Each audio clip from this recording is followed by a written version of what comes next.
everybody, and welcome to the Weatherboys Podcast. I am Derek Kevra. That is Alan Longstreet, and together we make up the Weatherboys. And I am talking loud because Alan's headphones are a little too loud for him right now, and it's blowing out his ears. Gosh. And I found it to be very funny, and when I realized it, I couldn't let it go. Oh, they're bleeding my ears. Okay, I'm better now. I've found the knob and I've adjusted it accordingly. We're good to go. How are you feeling, man? I'm feeling better than your eardrums. Yeah, so much that's better. Good. Yeah, you look happy. You look happy. You look bright. You look shiny. It's as if. Wait a minute.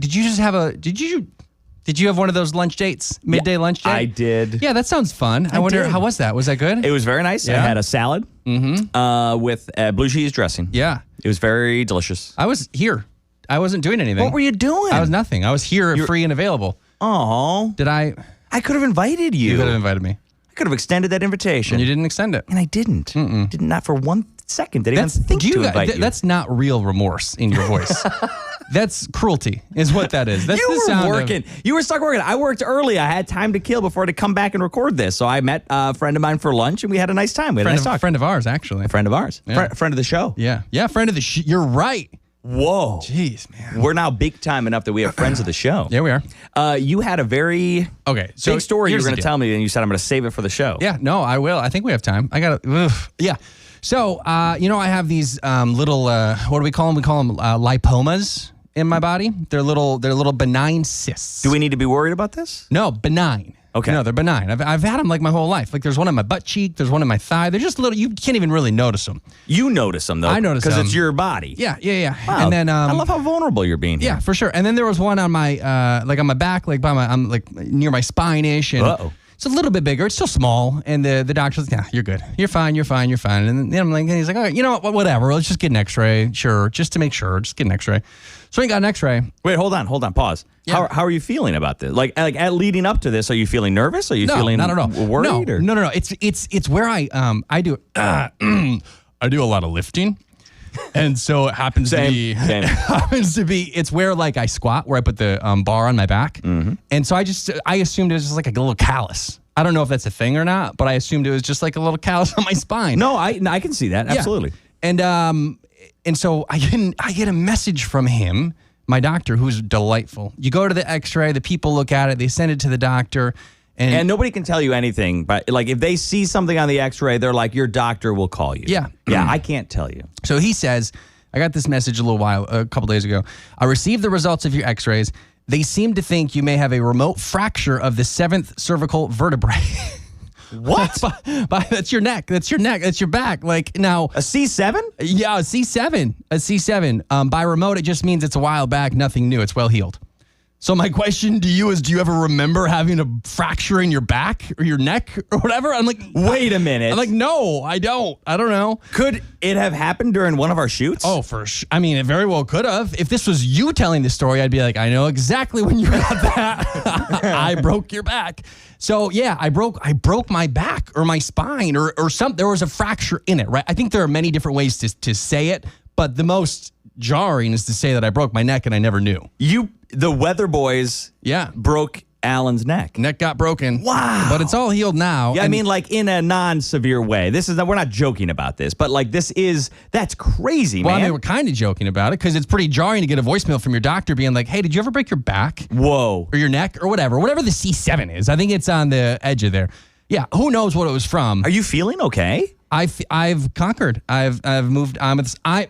I'm a survivor. Wow. I feel good. You didn't back down and look what happened. I didn't back down. I'm feeling good. Yeah. So there's nothing to do about it? Nothing to do about it. It's well healed, they said. Now they're probably going to get like an MRI or something. I don't know. It's well healed, but it's still showing up on the X-ray, so it's not like that well healed. No, I think you can see it. It's as if like your bionic knee, right? Yeah, sure. I'll bet if they looked at it, they could probably see that like there was damage. There was damage, but it's good. You know, you're good as new now. Yeah, that's fair, I guess. I think, maybe this is too early to talk about. Maybe I shouldn't be talking about it yet because I don't know that it's totally remedied, but he said it's well healed. No follow-ups? And it feels, no, there will be some follow-ups, surely. So I'm not sure it is. Yeah, maybe we should cut this, and maybe it wasn't the right time to talk about this yet. Oh, but it was just such a good story, you know? Now you've got me worried about you. No, don't be worried. Friend. No, you shouldn't be worried about me. No, I'm great. I'm thriving. Are you kidding me? Do you plan on taking it easy on our next shoot, which, by the way, we're doing tomorrow? No.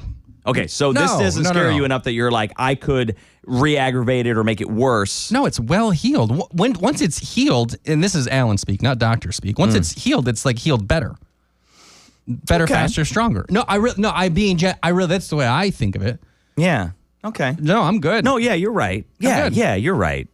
When I squat, maybe I'll start to use the pad. You know, the gym, the pad. Wait a minute, you don't use the pad? I don't use it. I ain't got time for the pad. Oh, dude, you've got to use the pad. Yeah, maybe I should. That could be the takeaway. I've got a pad at my house because my wife is really into fitness. Obviously, it's just me too. Obviously, you just one look and you can tell. Rippling. But we built one of those squat racks in our basement because she's getting really into it, and we've got one of those paddy things, and you can have it. You're offering to give me the pad so that you got to bring it back every day. Okay, yeah. So you drive over and borrow it, drive back and drop it off. I think the gym I go to might have one.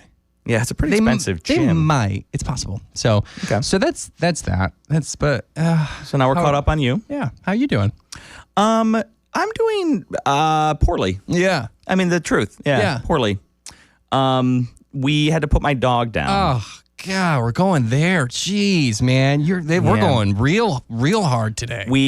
God, that sucks, I'll feel man. you. Yeah, so my dog. I mean, I'm sure there's a lot of people listening that have had. Yes. It's the absolute worst. Of course, it is. It is. It is not just a one moment awfulness. It is. It's been 48 hours, so like we're in the thick of it still. We're still doing all the things for the first time where we go to witness her and she's not there. You know what I mean? Like it's So here's what happened. We have my dog's name is Rue, and we've had Rue for. How do you spell that? ROUX. ROUX. It's something Alan has never gotten right. Two hilarious jokes. Our whole friendship. About 20 months ago, we found out that Rue, who at the time was I think like 11, had liver disease, which is a thing that dogs go through. And so we got her on medication, and we knew back then that the medication was not going to fix the liver disease. It would just slow it down. And so we always knew that we were on borrowed time. The only thing about that is you never know how long that borrowed time is. So you start convincing yourself that it's a lot longer than you think you're going to have. Yeah.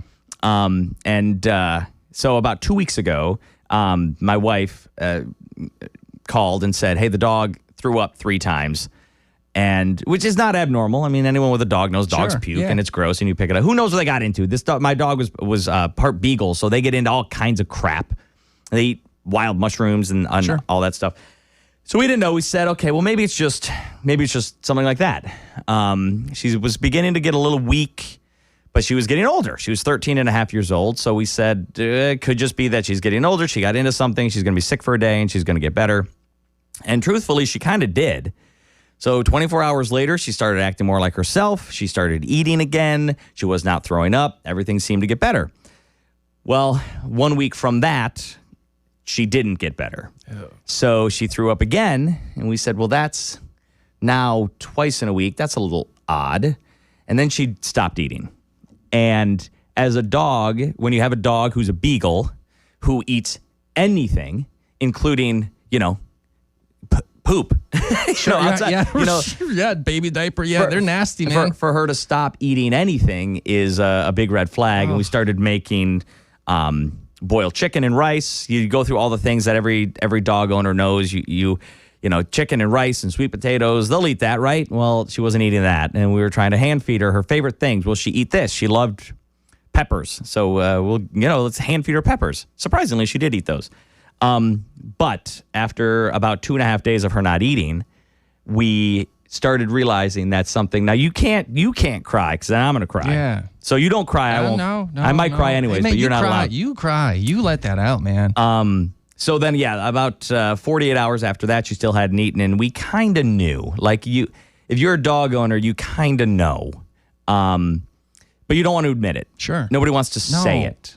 So my wife and I, we took her to the emergency vet. We explained everything.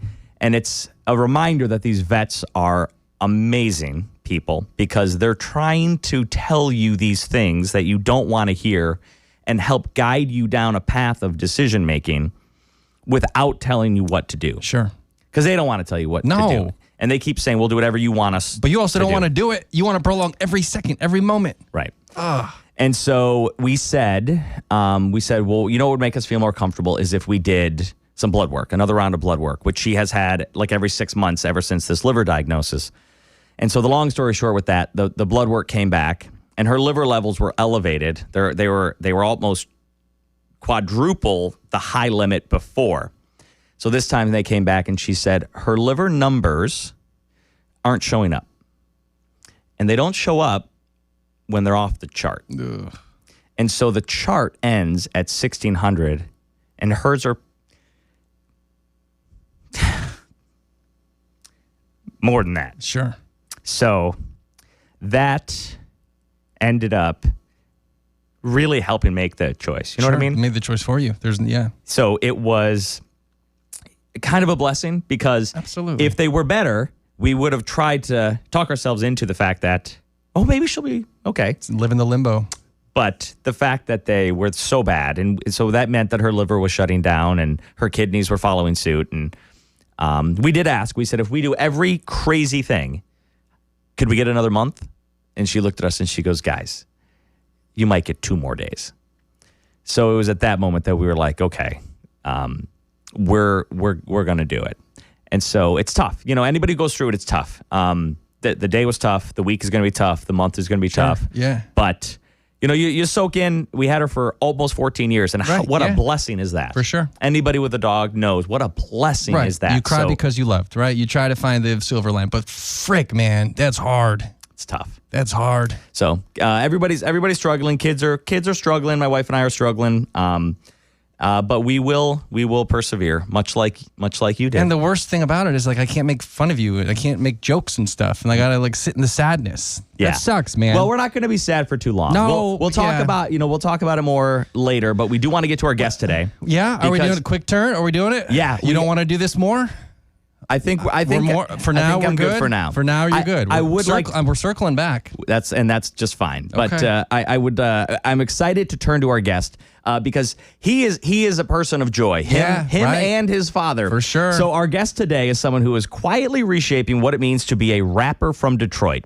We're going to introduce you to Kid J, a young artist rooted in Ypsilanti who is committed to making music with meaning, elevated voices, and staying true even when the industry leans otherwise. You might remember him from America's Got Talent. He has won a Stellar Award for his work with the Detroit Youth Choir on the track Glory, which we will talk to him about. But Kid J is more than just accolades. He is a mentor, a community builder, and someone who is using hip-hop as a tool to uplift. In our conversation today, we'll talk about his journey, what drives his music, and where he's headed next. Welcome to the show, Kid J. All right, but I should say not just Kid J, but we got Pops here too. Hey. What's up, guys? Welcome to the Weatherboys Podcast. Hey, what's up, man? How you doing? Weatherboys meet Pop and Son. Yes. Now, Pop and Son, that's your guys' like newest adventure, right? Yeah. Tell us about that. We started off, we wanted to just do one episode, but it got pretty fun. And then we got some guests that was pretty interesting, and then we started talking, and then we talked late night, and it just got fun. So we just started. It was pretty cool. At first, it started out as just an idea, you know what I mean? Just something fun to do, but now people actually tune in and enjoy it.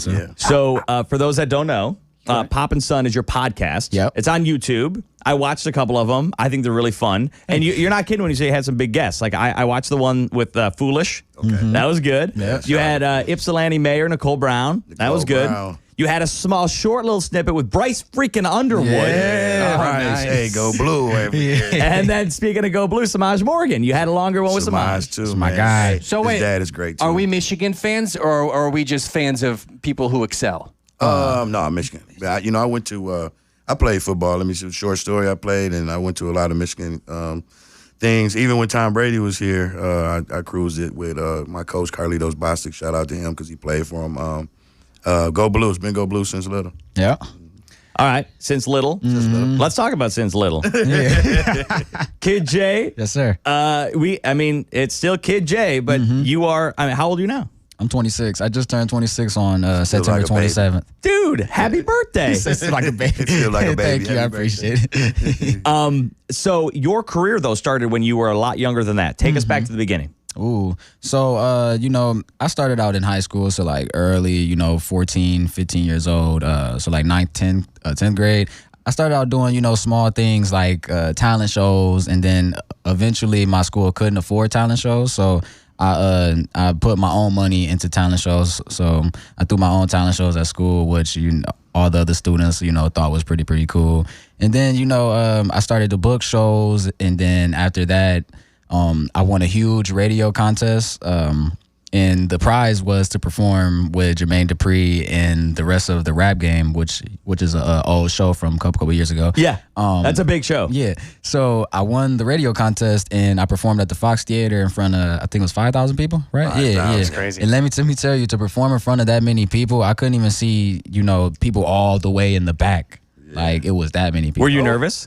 Yeah, but I was more nervous going on AGT, so. Well, okay, who's got money as a high schooler? You said you put your own money into well, I mean, when you raise a little bit of money and then, moms and pops see how much you dedicated to it, they like, if that's what you want to do, I got you. Was that hard for you, Pop? I mean, because every kid has dreams, whether it be sport, whatever it is, you know what I mean? But I mean, here you still are chasing that in the beginning. What was that like for you? Well, it was, as long as you do what you got to do, me and Mom going to help you. So that's what it was. We had I can actually say he's not a kid anymore, but he's going to always be our kid. Yeah. Yeah. Well, he's always going to be our kid, too. Yeah. Getting weird, Derek. but it was intriguing. He liked it, and he was a good kid, and we was like, just keep doing this, and we'll help you, and that's what happened. He didn't ever give us really the problems to be. You want to help your children when they want to do good things, and they're not on the other side doing the worst things. So I just kept him on straight and narrow with it. It was pretty cool. Which is great in theory. Like, as a parent, I mean, we're parents too, and. Separately, not together. We don't have. I know we're in this little square together. It ain't like that. I mean, should we I hold love hands? you, buddy. Should we hold hands? All right, but where I'm going with this is a lot of times as parents, I find myself trying to guide my kids towards safe choices. Like, hey, why don't you be an engineer? You have a great career as an engineer. So he comes to you and says, I want to go in the rap game, and I think I've got some skills, and I want to give it a shot. How does that feel as a dad? Hey, it's funny that you say that, because I always tell this story. When he came at me like, I want to be a rapper, I told him, hell no, we're not doing it. It was just dangerous, and I didn't want him to be part of the trend. And then he kind of like told me like, Pops, I'm not going to be like that. I'm going to be a little different. Yeah, I think you thought gangster rap back then. Yeah. No, I mean, I grew up on great music, gangster rap, but a lot of the stories not told. Like, a lot of the gangsters that went, gangster rappers like Cube and all them, they went to school. They don't glorify or show them type of thing, or the steps. You just see the negativity. Yeah. So he was like, I'm not gonna be negative. So I was like, that's cool. He was talented, so I was like, push it, and here we are. So that's kind of been your style, kid. Like, you are. It's positive. Mm-hmm. It's positive, and that was something you decided from a young age. That's what you wanted to do. Yes, sir. Where'd that come from? Why? So I like rappers like I don't know if y'all heard NF. But he is another artist. He's from Michigan, right? Yeah. So he's another artist. Well, I don't know if he's per se from Michigan, but he's another artist that I listened to that didn't use any profanity. So I kind of just studied the way that, he kind of wrote things, or different ways to say stuff or express myself, instead of being like, raw and uncut like other artists are. So, and then on top of being different, with the type of music I make, it's already radio ready. You don't have to censor it or anything. You don't have to bleep this out or bleep that out. You can literally play my song all the way through, word for word. Now, if we're thinking of the same NF, a lot of his lyrics, his music is faith based, or at least driven by faith. Like, does that play a role with you, with your music? Not necessarily. The way I tell people about my music is it's clean and it's just as fire as everything else that you hear on the radio. But like, I do things like I'm not gonna lie and say that I don't rap about the money or the chains, because sometimes I do, but I also like the story tell and go into deeper depth, because there's more than just that there's more than just that lion beyond the bass. So yeah. Did you find early in your career, when you were like, no, this is the kind of music I want to make, that industry people were like, well, then you're not going to have a future? Well, a lot of them praised me for it, but for the most part, the people that didn't, I had a whole bunch of people in the DMs that was like, your music would blow if you said this or said that, but it's like, that's not what I'm talking about. You know what I mean? I got other things to talk about. I don't have to be like everybody else. if I was like everybody else, I wouldn't be sitting here with the Weatherboys. right. But at the same time, we're social creatures and we're all influenced by exactly. what we're in and the people that are talking to us, even though we try not to, right? How do you hold fast into who you are and what you do? Pops. Thanks. There it is. I was gonna add to that what y'all said. I just try to keep him secure, to stay in his lane and be secure who you are. That's who you are. And embrace it and push. You know what I mean? We do keep faith. I will say that. We are faith-driven family. But I just tell him to stay true to himself, man. I don't think you can lose staying true to yourself. Yeah. It's too hard being anybody else. Yeah. Pops, did you have industry people come to you and say, listen, if you told your son to do this? I had some talks about it. I ain't had no direct, but it was like, what do you think if and then I was like, no, that's not us. Again, like he said, I'm on the same page he on. That's why we're different. That's why who he is. So People that's make Kid J. Yeah. People can see authenticity. Yeah. And people like authenticity. Right. And if you're authentically you, the audience is going to love that too. Exactly. Yeah. Let's talk about America's Got Talent. Yes, sir. That was a big jumping point, right? Yeah, Now you huge. smiled. Do you not want to talk about this? I saw. You know what? It was a great experience. Don't sit here and talk about them. No, it was great. We had some funny moments. I liked it. It's first time in California for me. Pasadena was beautiful. AGT, it was ran, very structured and fast. And, we got some funnies, if you want to. It shows you, the experience shows you how fast life can get at the top level. Yeah. You know what I mean? With having to be pinpointed here, like, okay, let's go over here and do interviews, and then, okay, we got to go over and take pictures, and then you got to do another interview, and then you got to go rehearse your music just to make sure it's right before auditions. You know what I mean? So, there's way more into it. There's way more that goes into it than we thought. And but you see, yeah. It's a reality show. Is it real? Is there some staging? Is it? You know what? Okay, I don't know if we was. I'm gonna say. What I'm gonna looking at say. each other. What can we say? No. Okay, what I'm gonna say is that it's real as far as them judging you, and if you get a yes, you do move on. You know what I mean? But the year that I did it, it was a COVID year. So certain people that got told yes did have to go back home, and they didn't go to the second round. So as far as the judging and stuff is real, but if It's you know what? It's some I was about to say, Okay. there's some Okay. theatrics That's that what plays y'all want into to know. it. It's definitely some theatrics. It's just like any other show that you put together, but is it what I thought? I'll say this. Was it everything we thought it would be? Yes and no.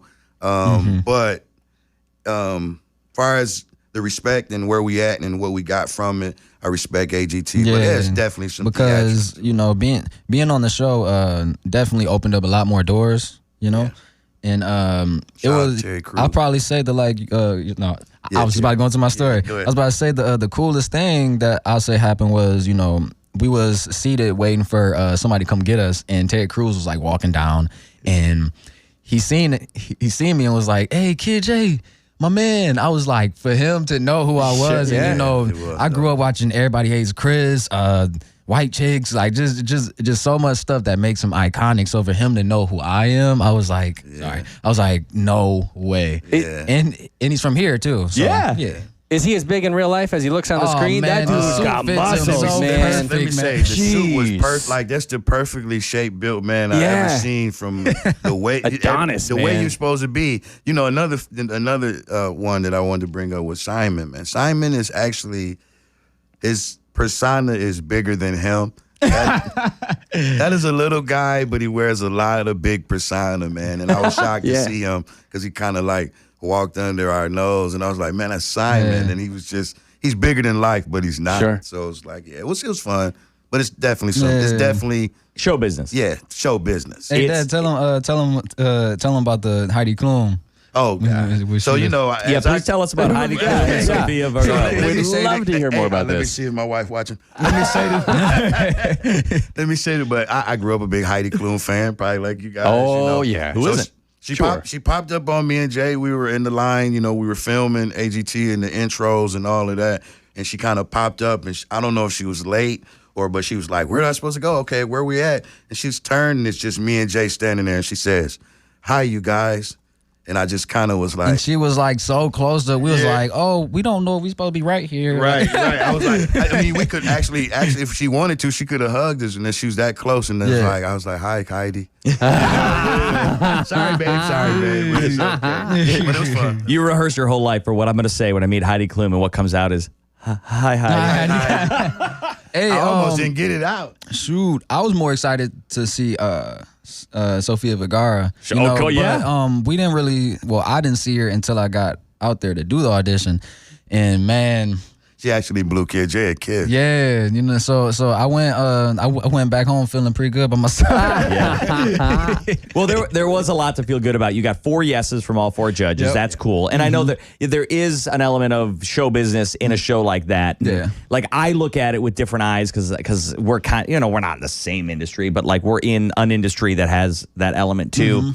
And their 5 main characters, unfortunately, do not include Kid J because it's Heidi, Sophia, Simon, Howie, and Terry. Right. And so, like, that's there. But, like, you guys are kind of coming and going. Yeah. But all of that said, you did get 4 yeses. Yep. And it did show the world who you are. Definitely. Yeah. I got the 4 yeses and standing ovation from Simon, too, which actually meant a lot to me because before me and my dad was talking, was like, man, you better hope Simon don't, shred you up like how he used to do on the American Idol days. Yeah. Like, man, he actually didn't toned it down since then. He used to be brutal. You know what I mean? So yeah. But they still say no on this show. Like, what did you going into that? What did you guys think? Obviously, you want to be optimistic, but there's also reality. I was just thinking, don't get booed. Yeah, and then the person before me actually got the so like I was actually really, really nervous, and Pops was like, after we heard it, he turned to me and was like, it's okay, you go do it right. So I went out there and told them who I was, and they was like, do your thing. But when I was out there, I was trying not to run away from the X, the like center, but when I perform, I'm so used to doing my thing. Right. And that's all I wanted to do. So I just worked with what I had. I got down on my knee and was like, Simon, don't you know that I'm the golden child? And he was like, and he liked it. Yeah. You know what I mean? So were there no nerves? Because like nerves can, there can be shaking of your hands. There can be trembling of your voice. Well, let me just say this. Can I tell you? Go ahead. Please.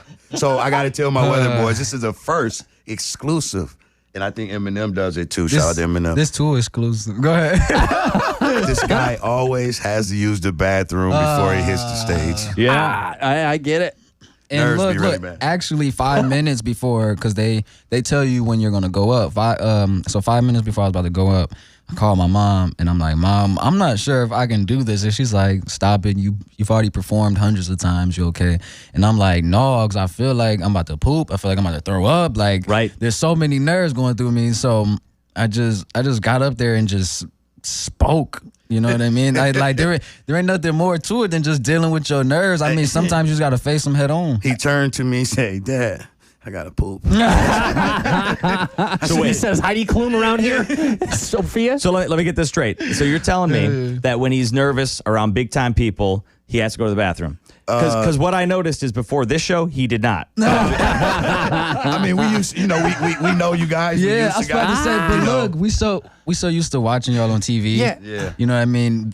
When you see a person on TV all the time, I feel like we already know y'all a little bit. Yeah. You know what I mean? So, well, and Fox 2 has been a huge Kid J fan for years. I mean, we were like since Shout the out to beginning. Fox 2, man. I feel like we man. have loved you here. So like you're part of our family. Yeah, of course. This ain't so nervous. easy. I think it's so incredible when because I saw your performance and that wasn't a nervous guy. Yeah. There were no nerves. You know what I mean? Like it's just I find it so interesting. You hear about performers who are at the top of their game and you give off an air of confidence and charisma that normal people think like they're built different. Yeah. And maybe you are in some ways. You obviously are in some ways, but at the same time, you're still like, yo, Dad, I gotta go. You still deal with the normal struggles and you figure it I feel out. like It surprises for the me most, a lot. Go ahead. It surprises me a lot because it's a turn on off switch, and I'd be like, Jay, you all right? And even if you have to use it, he said, look, Dad, I'm just gonna do it. I do it afterwards. I got this. And once he tell me you got this, I'd be like, all right, I might pat my chest, give him the signal, let's go, when he gone. So I know exactly what you're saying. So it's shocking, and as a parent, I'd be like, that's my boy. Yes. You know what I mean? So See, I see it as, and I was telling Pops this the other day, you know, when artists, when we hit the stage, it's a chance for us to, you know, not necessarily go out there and act a fool, but you can go out there and be a different person on stage. You know what I mean? You can bring a different personality that you normally wouldn't bring off stage. So every time I step up there, you know, I love to be funny. I like to talk to the crowd. I like to joke. Instead of it making it feel like, you know, a concert or a show, I just want them to, you know, come to my show and make them feel like, you know, oh, like this dude is family. Like, you know, feel that comfortable, because if you're paying so much money to come and see me, I want you to be yourself, enjoy being yourself. You know what I mean? And I always teach them, you know, yesterday, a lot of people don't remember yesterday, so make them remember. Tomorrow's a different day. Yeah. Yeah. Yeah, so make them remember. Well, and people do feel good when they come to your show, and it's because of the messages that your songs and that your music projects out there. I mean, you're putting that out into the world. One of my favorite songs of yours is the one you did with the Detroit Youth Choir. Yeah, Glory. Glory. Shout It's out so to good. Detroit Youth Choir. Tell me about how that came about. Ooh, so, you know, we met DYC previously before that, and we was talking with Mr. White, who runs the Detroit Youth Choir. And we always, you know, would run into him and be like, you know, we gonna work. Then eventually they had something that they wanted me on. You know, they reached out to Pops and was like, you know, we think he would sound good on this. So I took a couple days with it, and then as soon as I got in the studio with them, which is actually pretty funny to me, is that the kids are so talented, right? They sound good just humming in harmony. Yeah, but once we got in the studio and they heard how I rapped it on the mic, they was looking at me like, dang. Like, but I'm looking at them like, dang, you know what I mean? Right? Yes. Hey, one thing I want to add, Jay, you didn't tell them that. No, go Lord, ahead, this sorry. the song that you actually did. Oh, I was gonna get to the. Okay, go Sorry. ahead. Well, I No, guess- no, Well, Jay actually, we're over here doing let me Papa's get song by out accident. the way, but Jay actually was performing that song in high school before they even offered him the Oh song. yeah, look at that. yeah. So You were prepping. Yeah, so our choir, they needed a rapper to rap the common verse for Glory, and I was the only rapper in the choir. So I actually think it's kind of cool that, you know, years later I actually do my own version, and then it eventually got the Stellar Award. You know, that's a gospel award. So I tell people to this day, how many rappers you know that has a gospel award? So when you rap the lines, this is the beginning of something, it's going to get better. It doesn't take one, it takes us all. I mean, that must have meant something to you when you laid that down, right? Yeah, because I mean we're a tight community. You know what I mean? And no, Dad, you got something to say? No, I really had to get that one out. This is point and purpose of right now. We need each other right now. Everything that you just said, that's exactly. Those are the words I listened to it today, and those were the lines that stood out to me because I thought to myself, "Dang, this hits." Today. I mean, you recorded that. I mean, I don't even remember what year you recorded it in, but It was how many years was it? It was about 4 or 5 years. About 4 Yeah, it years. was about yeah, 4 or 5 and years. those lines mean more. It doesn't take one; it takes us all. That means more to me now. Yeah. Like, Yeah, it's very powerful. Had a lot of celebrities share from, oh my goodness, from Barry Sanders to MC Hammer. MC Hammer is a big supporter of Jay. Shout out to MC Hammer and Chuck D as well from Public Enemy. But it was so many celebrities that shared that. Yeah, you know, great. it's a very powerful quote. You know, you can be strong on your own, like we always preach, but why not be stronger together? Right. You know. when you sit down to write, what is your creative process like? Ooh, my creative process is, you know, what do I want to say or what the song is going to be about. Sometimes I find myself, you know, just like writing certain bars, like, oh, that's hard, that's tough.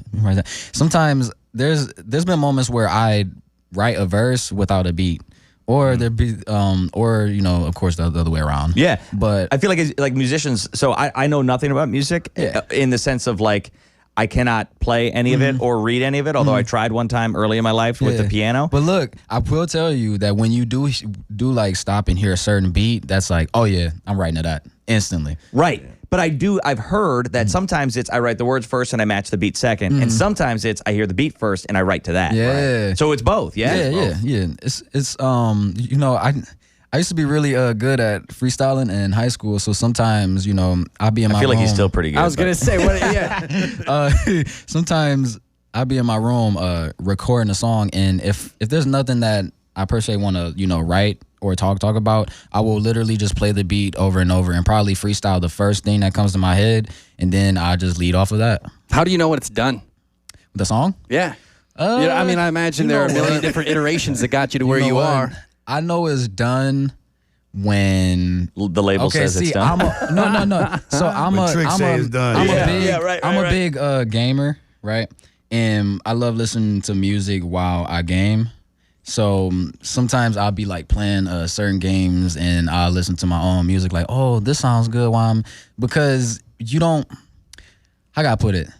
There's a difference between having songs just play in the background and actually attentively listening to a song. Sure. You know what I mean? I want it to be both ways. Yeah. Yeah, not just elevator music. Right, exactly. Pause. What? Oh, I want it to be both ways? Stop it. Hey, we do that all the time. It's just dad's.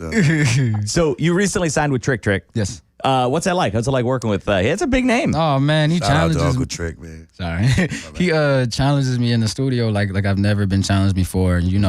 As far as like the way that I say words and my tonality, or he's like, you could rewrite this and say this better. I thought I was not. I ain't gonna say the perfect artist, but somewhat. Almost we perfect. Would. And then, thank you, I appreciate y'all. But once I got in the studio with him, he was like, oh no. You could do it like this or you could do it like that. And I'm like, but I'm used to doing it this way. I can hear that in your voice. I can hear that. Hey, listen, I noticed Jay would be done with his verse. He'd be done. He'd be like, oh, yes, I'm hard. And Trick would be like, again. Yeah. So it's just, it's coaching. Yeah. He does a lot for Jay. And shout out to Trick, GSM, the whole family, man. They got a beautiful family. But no, go ahead. Yeah, but they just. But Unc is a perfectionist, and that's what he's trying to build me to be. So I appreciate everything that he has to tell me. How was it the first time you were in there though? Because you're the first time I was actually nervous because you got to think a name like Trick Trick, especially out here in Detroit. Yes, he is a legend. You know what I mean? There's people out here that call him a godfather for a reason. Like he's that guy out here. He makes stuff happen. And you're waiting for him to be like, yes, great job. So, and then he's like, actually, no. Right. So I'm just glad that he appreciates the content that I bring to my music and that he appreciates my creativity.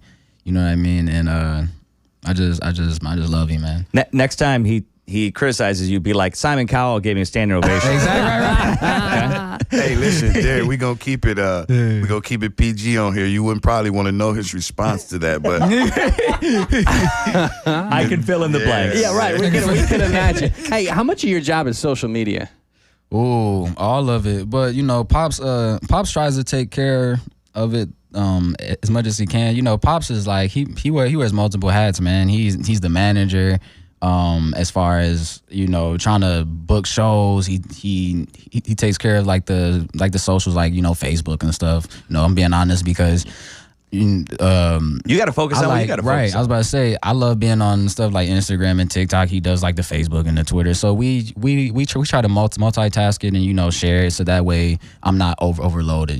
That's what he's always about. He's like as long as you make the good music, I'll take care of everything else. Yeah, see, Trick is like, let me just bring Trick back. Trick is like the the way he knew I moved. He said, I love how your family moves. I like how Jay is and positive. And he was like, I want to, always be a part of this. And, when we got our paperwork, everything got together. Yeah. He was sort of like, just keep moving, Pops, the way you're moving. And when you need me, if that door is too heavy, let me know. So shout out to Trick. And so Pops handles a lot of the load. And that's why recently you told me he's got to get in better shape. Is that what it was?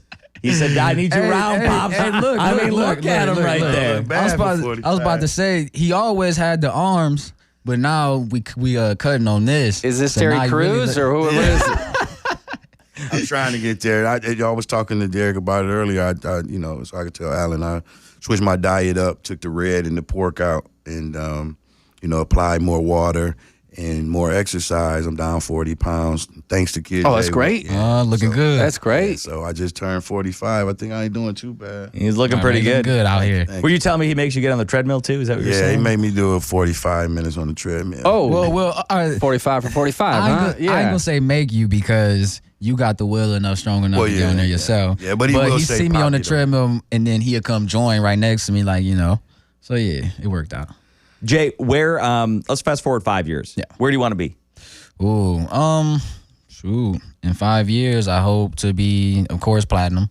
Yeah. And I want to be in a better position to take care of my family and do the things that I've always wanted to do. Like, a couple, when it was just my birthday on the 27th, me and my dad spent my whole birthday, taking our money and feeding the homeless. Yep. So, like, I want to be able to give back to my community in ways like that, too. So, yeah. And you've always done that. That's been a big part of who you are. That's a big part of who your family is. Yes, sir. And why is that so big? Pops, why is that so big for you guys?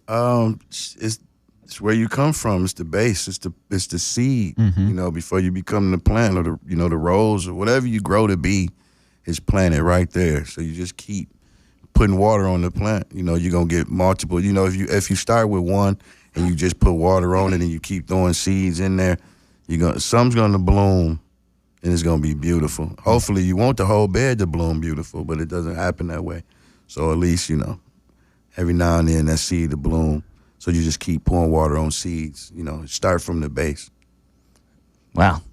That's a beautiful poetry. thing. I love it. I love it. Here, look at it. Here we are recording this on what day is it today? It's a Tuesday. Tuesday. You got your Taco Tigers Tuesday. shirt. This is game 3. Tigers. Oh, yeah. Oh, man. Right? We're at game 3, right? Yes. Are they going to do it? I mean, first pitch is coming up here. I know when this airs, it'll be done, but what do you guys think? They're going to take it, right? They I was about to say, They gonna take it. I was about to say, of course. Yeah. They're going to take it now. I think they're in position to really take it now. And come on, let's party again in Detroit. The Lions, too. We looking good, Yeah, man. We feel looking good good. all the way around the board. Yeah, I was about to say, Line, Michigan, Bryce. Michigan. Right, And yeah, I was Michigan. about Shout out to to say- Bryce. Well, guys, we love you here at Fox 2. Detroit loves you. Everything you guys are doing, the community loves you. Thank you. Thank you. I don't think you guys get told thank you enough. Yeah. I'll tell you that. Yeah. Thank you. I appreciate So you. for your artwork, for sharing that with the world, thank you guys, and thanks for everything you do. How can people find all of your stuff?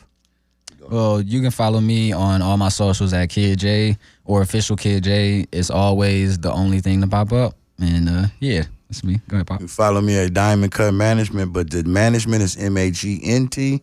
It's hyphenated, it's cut short because of Instagram, but Diamond Cut Management on most. And you can find me on Sharice and Jason O'Banner on Facebook.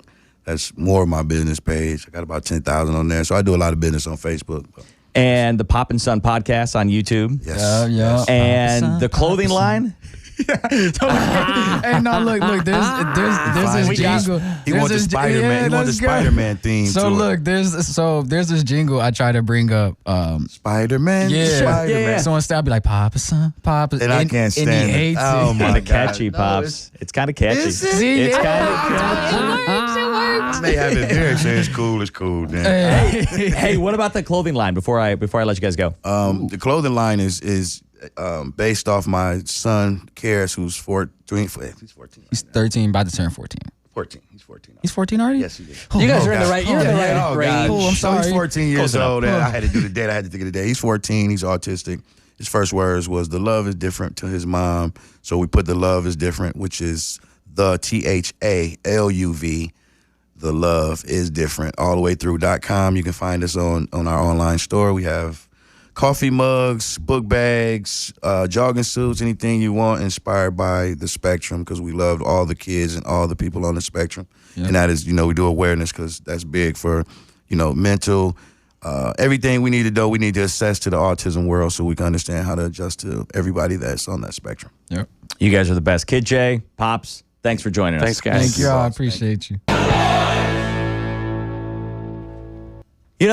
I needed that was good. I needed that. I needed that. That's an uplift. That's an uplift. That'll fill your soul, man. Those guys, that family, they're just so, everything they said, they just got better and better, and better, excellent, but also kind and good-willed and makes you want to be better. yeah, listening it does. to Why them. are we so crummy? I don't think we're crummy, but yeah, we're trying. it does take having people like that in your life to remind you of I should strive to be a better version of Absolutely, myself. yes, yeah. And for some of us, way better, and some of us just a little better. And I'm not saying who's who or what's what. I do feel a little So bad. how you 'cause feeling? I feel like I did kind of cut that short before we introduced Kid J, and I should let you have.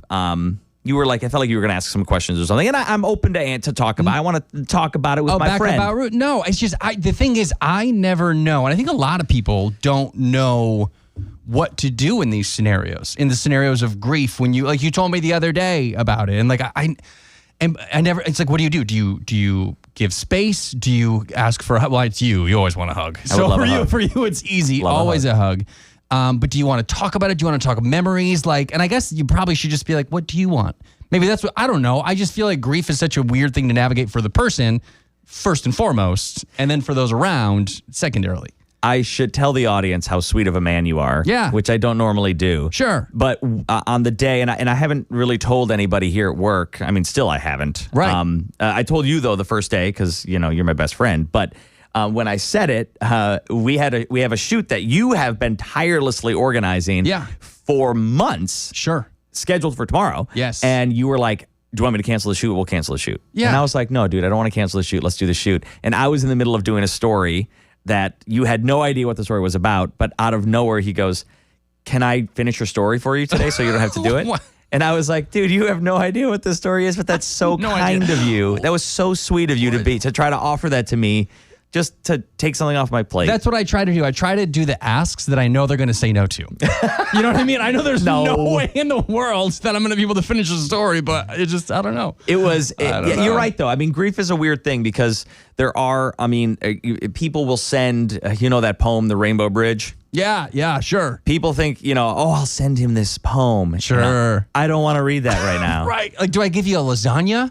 Like, do you want like a loaf of bread maybe? Like, what should I get you? You did give me a loaf of bread, Baked which was nice. It is, it does feel kind of silly, although I do believe as a society we're advancing past the idea of, it's just a dog. Yeah, because sure. There are, animals and pets, they wiggle their way into your life. And with my dog, literally wiggled her tail all the time. She did a little body just wagging around. Never stopped. Front moves, back moves. They wiggle their way into your lives, and you see them more than you see a lot of your extended family. You see them every single day. And my wife, my poor wife, she works from home, and that was her coworker. Oh, jeez. And so every room in the house, all day long, she was going, and the dog would follow her. And then it's so sad for her because she doesn't have that anymore. Sure, yeah. And so it's, I don't know. I don't know the answer to your grief thing. Sometimes. Yeah, fix my problem for me. You're not busy, are you? You don't have a lot of emotional things going on? I do. I look at, I look at some pictures and it just makes me cry and I have to stop. Yeah. And then my daughter was crying. This was, oh gosh. Okay. I promise I'm not going to end the show on a sad note. Okay. I'll tell a joke after you say the sad thing. Okay. So the day that it happened, that we had to put her down, I went to bed early because I had to work the morning show, and my kids were in bed early because they're kids. And I was laying there, and I was like, what is that sound? And so I get out of bed, and I walk down the hall, and I realize it's my daughter sobbing in her bed. Just crying. And so I walked in, and I laid down. I let her cry, and I cried with her. And when it felt like an appropriate moment, I said, hey, what thing do you think you'll miss? And she said, I'm going to miss how she would always lick our face. And I said, yeah, me too. Remember how bad her breath was? And she started laughing. And she said, yeah, she had terrible breath. I said, yeah, I know. And so sometimes telling those stories, they can be helpful. That is. They help. Well, they certainly helped us that That's moment. That's a great one. So it'll be sad for a while. It'll be sad for a while. And all these... the first Christmas we don't have her there to give her a toy to shred within 5 minutes. Sure. That'll be sad. And, we'll probably get another dog one day, but not soon. Yeah. We need to grieve. Yeah, I get it. I get it. And I don't know what that looks like yet, but we will. Little of this, little of that, man. I'm sorry. I love you. Kevra's sweet Rue pup. We love you, Rue. Oh. I looked up a joke while you were talking, and I can't tell it. Oh. I asked chat for a quick little joke, and it would appropriate. Well, just considering the topic. Oh God, is it oh Lord? Are you going to force my hand? No, if it's a joke about any sort of death, I don't want it. It's the way it said. Chat was listening. Yeah. Okay, so I don't want it. Sorry. Can't do it. Can't do it. Look, I've already cried once. I can't cry twice. Yeah. So I guess we'll say let's play cricket tomorrow. Let's play cricket tomorrow. Yeah. That'll be fun. That'll be fun. That'll keep me distracted for a little longer. Mm-hmm. All right, buddy. Thank you for your Thank you, and thank you, Kid J and the Pops. That all helped. That made me feel better. I appreciate everybody. Yeah. All right. Let's end it with this. We have a lot more content that doesn't involve people talking about their dogs that died. Sure. You can find all of that on YouTube. Smash and subscribe if you go to our YouTube I also channel. feel you kind of stole the thunder from my broken neck story. So, gosh, now we're going to be talking about you and your sad lost dog when it was going to be about me. All of our content is also Selfish. on Spotify if you prefer to listen to it in your car, maybe when you drive. Or you can always download the Fox Local app, and the Weather Boys have their very own section with all of our original content and the stuff that you see on Fox 2. Make sure you go ahead and download that and check us out there. Thanks, everybody. We'll see you next time.